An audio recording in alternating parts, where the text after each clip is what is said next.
नमस्कार, भक्ति दर्शन समाचारमा स्वागत छ। म रचना श्रेष्ठ।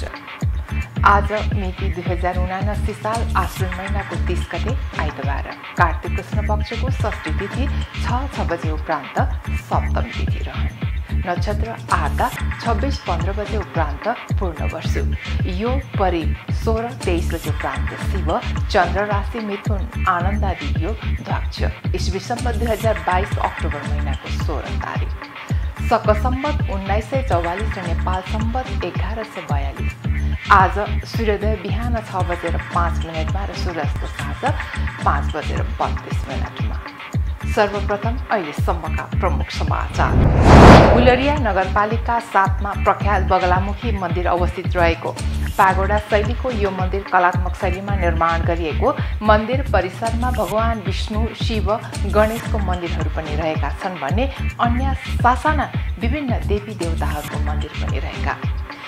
देवीको पूजा अर्चना गर्नाले मनोकामना पूरा हुने जनविश्वास। यस मन्दिरमा अन्य समयमा भन्दा विशेष गरी हिन्दूहरूले विजया दशमीको अवसरमा देवीको आराधना र पूजा अर्चना गर्ने दर्शनार्थीको यहाँ उल्लेख्य उपस्थिति हुने गरेको। भारतको अयोध्याबाट विजया दशमीको दिन शुभारम्भ भएको रामराज्य रथयात्राको रूपन्देही जिल्लावासीद्वारा बुटवल र सैना महिनामा भव्य स्वागत। रथयात्रा नेपालको 5वटा प्रदेश र भारतको 20 राज्य भ्रमण गरेर पुनः अयोध्या पुगेर गीता जयन्तीको दिन समापन हुने। अयोध्याबाट निस्किएको रथयात्रा विभिन्न स्थान हुँदै रूपन्देहीको बुटवल नगर परिक्रमा स्वामी नारायण मुक्तिनाथ धाम हुँदै सैना महिना 1मा रहेको स्वयं उत्पत्तिमान श्री परोहा परमेश्वर शिव ज्योतिर्लिङ्ग बोलबम धाममा शिव ज्योतिर्लिङ्गमा जलार्पण पूजा अर्चना गरिएको। भक्तपुरको सूर्यविनायक नगरपालिका 7 गुन्डु गाउँ मखमली, सयपत्री र गोदावरी फुलले ढकमक्क। तिहार आउन झण्डै 2 हप्ता बाँकी रहँदा यहाँका किसान तथा गृहिणीहरू फुल टिपेर माला उन्न व्यस्त। तिहार नजिकिँदै गर्दा स्थानीयवासीलाई फुल टिप्ने र माला बनाउने चटारोले भ्याइ नभ्याइ। फुल खेती गर्न लगानी धेरै नलाग्ने तर अन्न बाली भन्दा आम्दानी भन्ने दोब्बर हुने भएकाले यसतर्फ आकर्षित। फुलको खेती र व्यापार बढे पनि स्वदेशी उत्पादनले चाडबाडको बेलाको बजारको माग धान्न नसक्ने। महालक्ष्मी नगरपालिका स्थित शिखरटोलमा रहेको ढुङ्गे धारा मासेर वडा कार्यालयको भवन बन्दै सम्पदा र संस्कृति संरक्षणमा स्थानीय जनप्रतिनिधिहरूको ठूलो भूमिका हुने भए तापनि सम्पदा जोगाउने दायित्व बोकेका स्थानीय जनप्रतिनिधि नै हिटी मास्न अग्रसर। परम्परागत हिटी मासेर वडा कार्यालय बनाउन थालेपछि स्थानीयहरू र सम्पदा संरक्षण अभियन्ताहरूको विरोध। विगतमा यस ढुङ्गे धाराबाट रातो मच्छिन्द्रनाथको रथयात्रा तथा साना गाउँ र लुबुको जात्रामा पानी लग्ने चलन। पछिल्लो समय राजकुलो मासिएर हिटीमा पानी आउन छाडेपछि यो संस्कृति हरायो।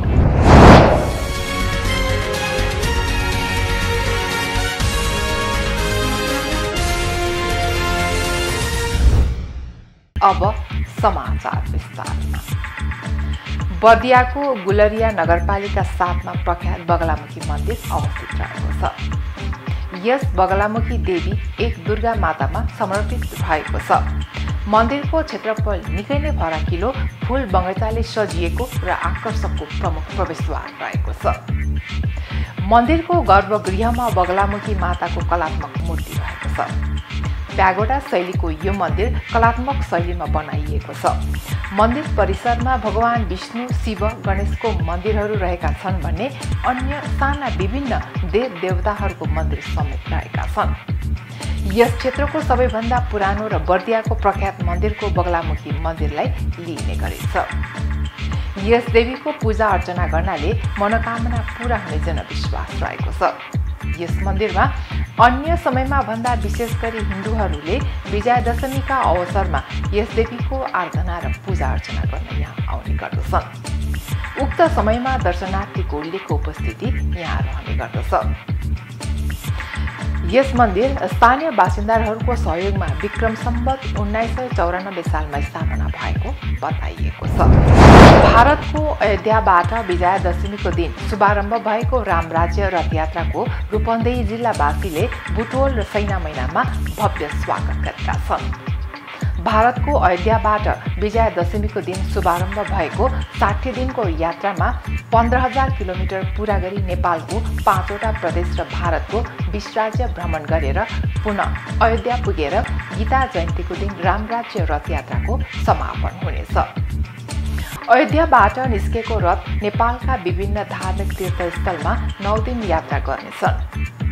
विभिन्न स्थान हुँदै रूपन्देहीको बुटवल नगर परिक्रमा गरी नयाँ गाउँमा रहेको स्वामी नारायण मुक्तिनाथ धाम हुँदै सैना महिना 1 मा रहेको स्वयं उत्पत्तिमान श्री परोहा परमेश्वर शिव ज्योतिर्लिङ्ग बोलबम धाममा शिव ज्योतिर्लिङ्गमा जलार्पण र पूजा अर्चना गरिएको छ।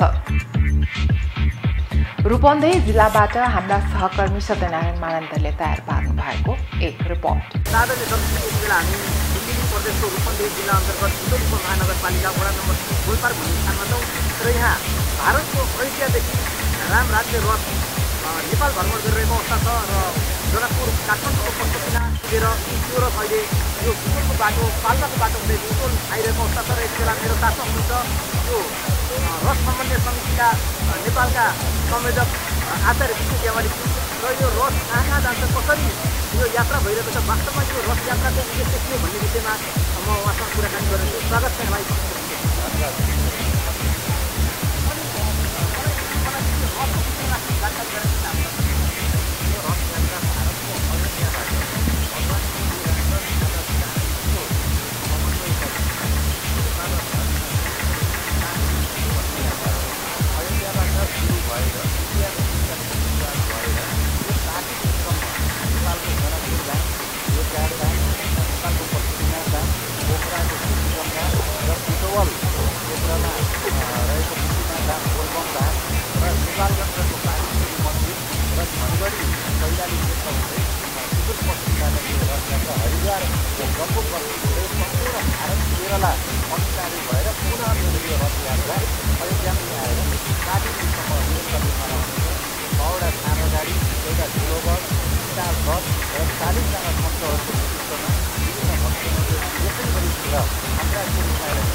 भिड रहेको छ र यो रथको दर्शन गरिराख्नु भएको छ। यति बेला हामी बुटवल उपमहानगरपालिका वडा नम्बर 3 मा रहेको गोलपार्क स्थित यति बेला यो रथ यहाँ रोकिएको छ र यहाँ श्रद्धालु भक्तजनहरूले यहाँ यो रथको दर्शन पूजन गरिराख्नु भएको दृश्य तपाईहरु समक्ष प्रस्तुत गरिरहेका छौं। हेर्दै रहनुहोला धर्म, संस्कार र संस्कृतिको संवाद, नेपालको पहिलो धार्मिक तथा आध्यात्मिक टेलिभिजन भक्ति दर्शन इन्टरनेशनल टेलिभिजन।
रामराजे रथयात्रा जनकपुर, काठमाडौँ, पशुपतिनाथ, पोखरा, पाल्पा हुँदै रूपन्देहीमा बुटोल नगर परिक्रमा गरी नयाँ गाउँमा रहेको स्वामी नारायण मुक्तिनाथ धाम हुँदै सैना महिना 1मा रहेको स्वयं उत्पत्तिमान श्री परवा परमेश्वर शिव ज्योतिर्लिङ्ग बोलबम धाममा शिव ज्योतिर्लिङ्गमा जलार्पण पूजा अर्चना गरिएको थियो।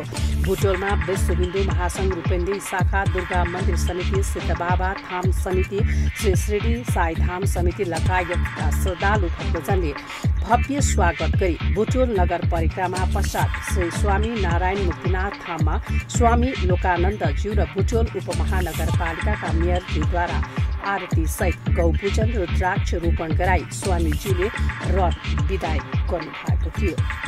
बोलबम धामको भव्य स्वागत कार्यक्रममा धामका अध्यक्ष रामोली चौधरी तथा धाम समितिका पदाधिकारी लगायत पशुपतिनाथ संगीत कला प्रतिष्ठान, सैनामैना नगरपालिकाका मेयरज्यू, पूर्व मेयरज्यू, वार्ड अध्यक्षहरू, टोल विकास समिति, विभिन्न आवास समूह लगायत स्थानीय भक्तजनको उपस्थितिमा पञ्चेबाजा सहित रानी बगियादेखि बोलबम धामसम्म पैदल यात्रा गरी बोलबम धाममा पुगेको थियो। रामराज्य रथ यात्राका नेतृत्वकर्ता श्री शक्ति शान्तानन्द महर्षिले स्वयं उत्पत्तिमान शिव ज्योतिर्लिङ्गमा जलार्पण पूजन आरती दर्शन गर्नुभएको थियो।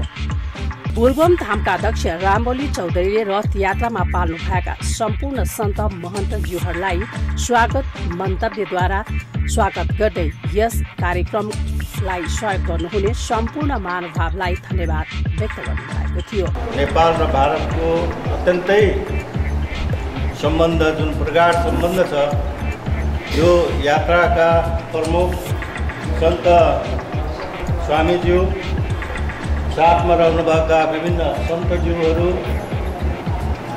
त्यस्तै गरेर यो यात्रामा सरिक हुने विभिन्न सहर तकमा रहनुहुने सम्पूर्ण महानुभावहरू र आज यो धाममा आउने भनेर स्वामीज्यूको यहाँ आगमन भएको थियो। योभन्दा करिब 3 महिना अगाडि नै उहाँहरू आएर जानकारी गराएर जानुभएको थियो र आज एकदम ठिक समयमा यहाँ आउनुभएको छ। त यो यात्रालाई यत्रो 60 दिनको यात्रा 15,000 किलोमिटर तय गर्ने जुन उहाँहरूको चाहिँ उद्देश्य हो, यस यात्रालाई सफल पार्दै हामी नेपालमा जुन 9 दिनको यात्रा छ, यस यात्रामा आउनुहुने सम्पूर्ण सन्त स्वामी, सन्त महन्त र सम्पूर्ण सहभागीहरूलाई म हार्दिक स्वागत गर्दछु र हाम्रो आग्रहलाई स्वीकार गरेर विभिन्न टोल विकास संस्था, हाम्रा जनप्रतिनिधिहरूले यो अत्यन्तै ऐतिहासिक यात्रालाई स्वागत गर्न जुन यहाँ चाहिँ सहयोग गर्नुभएको छ, त्यसको लागि यहाँलाई हार्दिक धन्यवाद पनि दिन चाहन्छु।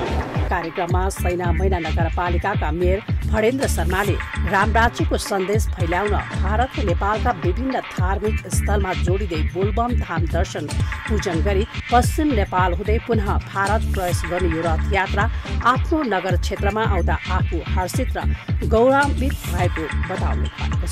ये राम राज्य के महत्व के बढ़ाने के लिए जो कार्यक्रम हो रहा है, इससे और ये धाम और नेपाल और भारत के जो पशुपतिनाथ से होके अयोध्या, कन्याकुमारी, बनारस, जनकपुर और ये सारे देश के हर एक धार्मिक स्थल से जोड़कर हम लोग आज नेपाल के अब ये यहाँ बोलबम धाम से होकर ये पश्चिम नेपाल से ये यात्रा पुनः भारत में प्रवेश करेगा और इस यात्रा से जो यहाँ नेपाल में जितने भी हम लोग हिंदू लोग हैं, अपने जीवन के अंत तक 4 धाम करने के लिए सारा हिंदुस्तान और नेपाल जब यात्रा नहीं करेंगे, हम लोग का ये धार्मिक कार्यक्रम पूरा नहीं होगा। इसलिए मुक्तिनाथ, पशुपतिनाथ, केदारनाथ, इस सब के एक सूत्र में बढ़ाकर जो कार्यक्रम संचालन कर रहे हैं आप सब, इसके लिए हम इस नगर के नगर प्रमुख के हिसाब से मेयर के हिसाब से हम अत्यंत हर्षित भी हैं। आप सबके ये पाँव ये पवित्र भूमि में जो आकर यहाँ पैर पड़ा, उसलिए भी हम लोग एकदम गौरवान्वित हैं। हम लोग बोलबम धाममा दर्शन पूजन पछि रथ यात्राका नेतृत्वकर्ता श्री शक्ति शान्तानन्द महर्षिले सांस्कृतिक एकताको लागि रामराज्य रथ यात्रा भ्रमण गराउनको मूल उद्देश्य रहेको बताउँदै हाम्रो देश नेपाल र भारत अलग अलग देश भए पनि एउटै संस्कार र संस्कृतिसँग जोडिएको हुँदा धार्मिक, आध्यात्मिक र सांस्कृतिक एकता फैल्याउन यो रामराज्य रथ यात्रा निकालेको बताउनुहुन्छ। आदरणीय दर्शकवृन्द, यति बेला हामी पर्वा परमेश्वर शिव ज्योतिर्लिङ्ग बोलबम धाममा छौँ, जुन श्री रामराज्य रथ यात्रा भनेर अयोध्याबाट सुरु गरिएको थियो। यो 60 दिनको यात्रा जुन 15,000 किलोमिटरको भ्रमण गरेर भारतका विभिन्न क्षेत्र र नेपालका विभिन्न प्रदेशमा घुमेर फेरि भारतमै गएर यो समापन हुनेछ र त्यसको नेतृत्व गर्नुभएको छ श्री शक्ति शान्तानन्द महर्षि महाराजजी। मेरो सामुन्ने हुनुहुन्छ। म यो रथ यात्रा किन नेपालमा ल्याइएको छ अथवा यो रथ यात्रा निकाल्नुको मूल उद्देश्य के हो, उहाँसँग कुराकानी गर्नेछु। स्वागत है यहाँको भक्तिगत टेलिभिजन। महाराज जी, बताइए महर्षि जी, ये वास्तव में ये नेपाल में जो है आप राम राज्य रथ दिग्विजय रथ यात्रा बोल के भ्रमण करा रहे हैं, इसका मेन उद्देश्य क्या है ये बता दीजिए। ये सांस्कृतिक एकता है इसका उद्देश्य। सब लोग एक्चुअली एक ही संस्कार से जुड़ा हुआ है, पहले ही ऐसा है। हमारा देश अलग अलग है, नेपाल और भारत, लेकिन संस्कृति एक ही है। इसीलिए वो संदेश को फैलाने के लिए ऐसा हम कर रहे हैं। हमने ये रथ यात्रा विजयदशमी को अयोध्या से प्रारंभ हुआ है। 2 महीने के बाद 15,000 किलोमीटर चलकर भारत में 20 राज्यों से होते हुए और नेपाल में 5 प्रोविंस में चलते हुए ये रथ यात्रा दिसंबर 3 तारीख को गीता जयंती को वापस अयोध्या पहुंचेंगे। ये रथ यात्रा अयोध्या में प्रारंभ हुआ, अयोध्या जी में ही इसका संपूर्णता तो समापन होगा। इसका मेन उद्देश्य, भारत ऐसा नाम है हमारा भारत का, और इंडिया नहीं है। अभी इंडिया बोलते हैं, अंग्रेजी लोगों ने वो दे दिया है। वो हमारा संस्कृति में इंडिया ऐसा नाम नहीं है, इसीलिए इंडिया हटा दो और भारत लाओ। वो भारत प्रधानमंत्री से हमारा मांग हुई है। दूसरा, अगले पीढ़ियों के लिए रामायण शिक्षा में पाठ्यक्रम में शामिल करना, क्योंकि भारत का लक्ष्य राम राज्य का संस्थापना है। राम राज्य का संस्थापना के लिए, वो संकल्प सफलता के लिए रामायण शिक्षा में शामिल करना और असली इतिहास हमारा शिक्षा में शामिल करना, ऐसे 3 मुद्दों के ऊपर रथ यात्रा चलते हैं। हमारा गुरुजी जगतगुरु स्वामी सत्यानंद सरस्वती महाराज, जो दक्षिण भारत में 1991 से 1991 से ये रथ यात्रा चलाते हैं, उन्होंने शुरू किया है पूरा दक्षिण भारत में। अभी भी हर महीने ये रथ यात्रा भारत में, दक्षिण भारत में चल रहे हैं। इसका उद्देश्य राम राज्य का पुनर्स्थापना है। वसुधैव कुटुंबकम, ऐसा एक लक्ष्य को आगे देकर ये रथ यात्रा आगे बढ़ते हैं। जय सिया राम। जैसे आप नेपाल में आए रथ लेके, नेपाल में आप प्रवेश किए हैं, हर जगह पर आपका स्वागत हुआ है। जैसे भारत के विभिन्न प्रांत में आप रथ यात्रा चला रहे थे, नेपाल में ऐसे अब प्रवेश करके 5 प्रदेश में आप भ्रमण कर रहे हैं, आपको कैसा लग रहा है नेपाल में आने पर? यहाँ का भक्तजन का स्वागत, यहाँ का भक्तजन का व्यवहार कैसा लगा? नेपाल में आकर हमको ऐसा लगा कि मैं अभी मातृगृह में आया है। मातृगृह आप जानते हैं, पितृगृह से मातृगृह में आ चुका है। हमको माता जी का, सीता मैया का ये सभी ये प्रेम मिल गया, उनसे आशीर्वाद मिल गया। सभी माँ के बच्चे लोग राम जी को देखने के लिए और माता जी का दर्शन करने के लिए बहुत स्वागत दे दिया है, आ गया है। इसीलिए हमारा संकल्प सफल हो गया है, बहुत आनंद मिला है। आपके अमूल्य समय और हम लोग को थोड़ा जानकारी करा दिए, हमारे टेलीविज़न देख रहे हैं भक्तजन को जो जानकारी करा दें, इसके लिए आपका हम हार्दिक आभार व्यक्त करते हैं। नेपाली संपूर्ण जनता के तरफ से और भक्तजन की तरफ से आप जो रथ यात्रा ले आए हैं, ये रथ यात्रा का पूर्ण सफलता का कामना करते हुए हम आपसे विदा होते हैं। Thank you. जय श्री राम। बोलबम धामबाट विदाई भएपछि नेपालगञ्जमा रहेको बागेश्वरी मन्दिर धनगढी कैलाली क्षेत्र हुँदै सुदूरपश्चिमबाट भारततर्फ प्रस्थान गर्ने रथयात्रा हरिद्वार जम्मू कश्मीर केरला हुँदै अयोध्या पुगेर गीता जयन्तीको दिन रामराज्य रथयात्राको समापन हुनेछ। भक्ति दर्शक इन्टरनेसनल टेलिभिजनका लागि क्यामेरामा प्रशान्त मानन्दरको सहयोगमा रूपन्देहीबाट सत्यनारायण मानन्दरको तिहार आउन झण्डै 2 हप्ता बाँकी रहँदा भक्तपुरका किसान तथा गृहिणीहरू फुल टिपेर माला हुन अहिले व्यस्त छन्। भक्तपुरको गुन्डु गाउँका किसान खेतमा धानका साथै नगदे बालीका रूपमा फुल रोपेर अर्थोपार्जन गरिरहेका छन्। किसानहरू अर्म पर्म गरेर मखमली फुलको खेती गर्दछन्।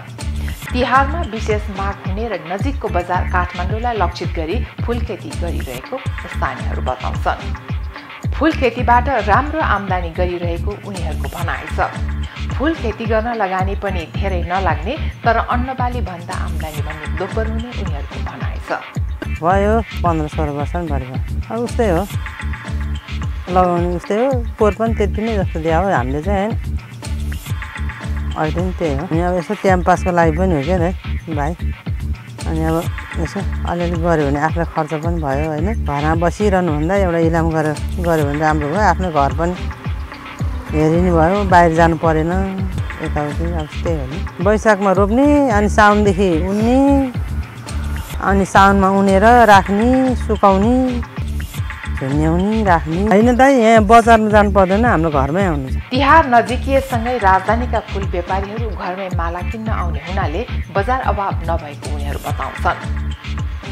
उनेर ठिक्क पारेको माला गोटाको 30 रुपियाँसम्म घरबाटै बिक्री हुने भएकाले किसानहरू खुसी छन्। फुलको खेती र व्यापार बढे पनि स्वदेशी उत्पादनले चाडबाडको बेलाको बजारको माग पनि धान्न सक्ने स्थिति अझै छैन। महालक्ष्मी नगरपालिका स्थित शिखरटोलमा रहेको ढुङ्गेधारा मासेर वडा कार्यालयको भवन बन्दैछ। सम्पदा र संस्कृति संरक्षणमा स्थानीय जनप्रतिनिधिहरूको ठूलो भूमिका हुने भए तापनि सम्पदा जोगाउने दायित्व बोकेका स्थानीय जनप्रतिनिधि नै हिटी माच्न अग्रसर भएका छन्। परम्परागत हिटी मासेर वडा कार्यालय बनाउन थालेपछि स्थानीयहरू र सम्पदा संरक्षण अभियन्ताहरूले विरोध गरिरहेका छन्, जसका कारण अहिले कार्य रोकिएको छ। विगतमा यस ढुङ्गेधाराबाट रातो मचिन्द्रनाथको रथयात्रा तथा साना गाउँ र लुबुको जात्रामा पानी लग्ने चलन थियो। पछिल्लो समय राजकुलो मासिएर हिटीमा पानी आउन छाडेपछि यो संस्कृति हराएको छ। एक रिपोर्ट। ललितपुरको महानगरपालिका स्थित शिखरटोलमा रहेको ढुङ्गेधारा मासेर ओडा कार्यालयको भवन बन्दैछ। 12 महिना चिसो पानी आउने भएकाले चिसा पानी हिटी भनिएको र यसै आधारमा ठाउँको नाम रहन गएको हो। रातो मचिन्द्रनाथको रथ यात्रा तथा साना गाउँ र लुबुको जात्रामा पनि यहाँको पानी लग्ने चलन थियो। तर राजकिलो मासिएर हिटीमा पानी आउन छाडेपछि यो संस्कृति हराएको स्थानीयको भनाइ छ। पछि थापा समुदायले पाइप राखेर पानी आउने व्यवस्था गरेका थिए। मृत्यु संस्कारपछि चोख्याउने स्थानको रूपमा पनि यो प्रयोग गर्दै आइरहेको थियो। परम्परागत हिटी मासेर ओडा कार्यालय बनाउन थालेपछि स्थानीयहरू र सम्पदा संरक्षण अभियन्ताहरूको विरोधका कारण अहिले काम रोकिएको सम्पदा अभियन्ता रवि साक्य बताउनुहुन्छ। पानी आउन बन्द भए पनि हिटीको संरचना रहन्जेल मूल खोजेर पानी झार्न सकिने अवस्थाको पनि अब अन्त्य भएको छ। ओडा कार्यालयले हिटीकै संरचनामाथि भवन ठडाउन थालेपछि मूल खोज्ने र पानी झार्ने सम्भावना सधैँका लागि समाप्त भएको हो। हिटी मासेर कार्यालय भवनको निर्माण तत्कालीन ओडा अध्यक्ष लक्ष्मण रोकाले सुरु गरेका हुन्। यो समय ओडा सदस्य रहेका अमृत खत्री अहिले ओडा अध्यक्ष छन्। त्यसैले त संस्कृति सम्पदाहरूको संरक्षणमा लाग्नुपर्नेहरूले दायित्व बेमसक भएका छन्। विडम्बना के छ भने अवैध संरचना भन्दै बनाइएका घरहरू हटाउन दौडधुप गरेका मेयर हरि गोविन्द श्रेष्ठ पनि मौन छन्। हिटीको पानी सांस्कृतिक हिसाबले निकै महत्त्वपूर्ण रहेको छ। मूल कसरी सुक्यो भनेर खोज्नु पर्ने बेला निर्माण गरिएको घर तत्काल भत्काएर हिटी फेरि बिउतान अब ढिलो गर्नु हुँदैन।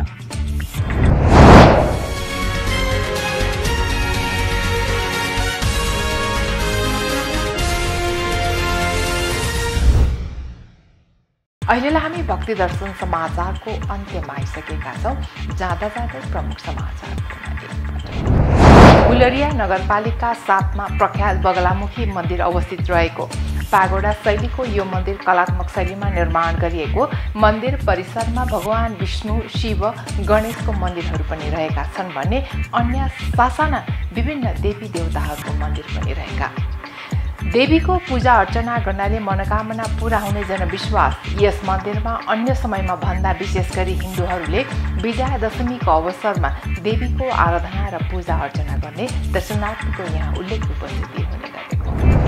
भारतको अयोध्याबाट विजयादशमीको दिन शुभारम्भ भएको रामराज्य रथयात्राको रूपन्देही जिल्लावासीद्वारा बुटवल र सैना महिनामा भव्य स्वागत। रथयात्रा नेपालको 5वटा प्रदेश र भारतको 20 राज्य भ्रमण गरेर पुनः अयोध्या पुगेर गीता जयन्तीको दिन समापन हुने। अयोध्याबाट निस्के रथयात्रा विभिन्न स्थान हुँदै रूपन्देहीको बुटवल नगर परिक्रमा स्वामी नारायण मुक्तिनाथ धाम हुँदै सैना महिना 1 मा रहेको स्वयं उत्पत्तिमान श्री परोहा परमेश्वर शिव ज्योतिर्लिङ्ग बोलबम धाममा शिव ज्योतिर्लिङ्गमा जलार्पण पूजा अर्चना गरिएको। भक्तपुरको सूर्यविनायक नगरपालिका 7 गुन्डु गाउँ मखमली, सयपत्री र गोदावरी फुलले ढकमक्क। तिहार आउन झण्डै 2 हप्ता बाँकी रहँदा यहाँका किसान तथा गृहिणीहरू फुल टिपेर माला उन्न व्यस्त। तिहार नजिकिँदै गर्दा स्थानीयवासीलाई फुल टिप्ने र माला बनाउने चटारोले भ्याइ नभ्याइ। फुल खेती गर्न लगानी धेरै नलाग्ने तर अन्न बाली भन्दा आम्दानी भन्ने दोब्बर हुने भएकाले यसतर्फ आकर्षित। फुलको खेती र व्यापार बढे पनि स्वदेशी उत्पादनले चाडबाडको बेलाको बजारको माग धान्न नसक्ने। महालक्ष्मी नगरपालिका स्थित शिखरटोलमा रहेको ढुङ्गे धारा मासेर वडा कार्यालयको भवन बन्दै सम्पदा र संस्कृति संरक्षणमा स्थानीय जनप्रतिनिधिहरूको ठूलो भूमिका हुने भए तापनि सम्पदा जोगाउने दायित्व बोकेका स्थानीय जनप्रतिनिधि नै हिटी मास्न अग्रसर। परम्परागत हिटी मासेर वडा कार्यालय बनाउन थालेपछि स्थानीयहरू र सम्पदा संरक्षण अभियन्ताहरूको विरोध। विगतमा यस ढुङ्गे धाराबाट रातो मच्छिन्द्रनाथको रथयात्रा तथा साना गाउँ र लुबुको जात्रामा पानी लग्ने चलन। पछिल्लो समय राजकुलो मासिएर हिटीमा पानी आउन छाडेपछि यो संस्कृति हरायो। अहिले भक्ति दर्शन समाचार यति नै। सामाजिक सञ्जाल मार्फत हामीसँग जोडिनका लागि फेसबुक तथा ट्विटरमा लाइक तथा फलो गर्न सक्नुहुनेछ भने युट्युब मार्फत पनि हामीलाई प्रत्यक्ष हेर्न सक्नुहुनेछ। त्यस्तै कुनै सल्लाह सुझाव तथा प्रतिक्रिया भएमा bhaktidarshan@emountaintv.com मा हामीलाई पत्रचार गर्न सक्नुहुनेछ। धर्म, संस्कृति र संस्कारको संवाद भक्ति दर्शन टेलिभिजन HD हेर्दै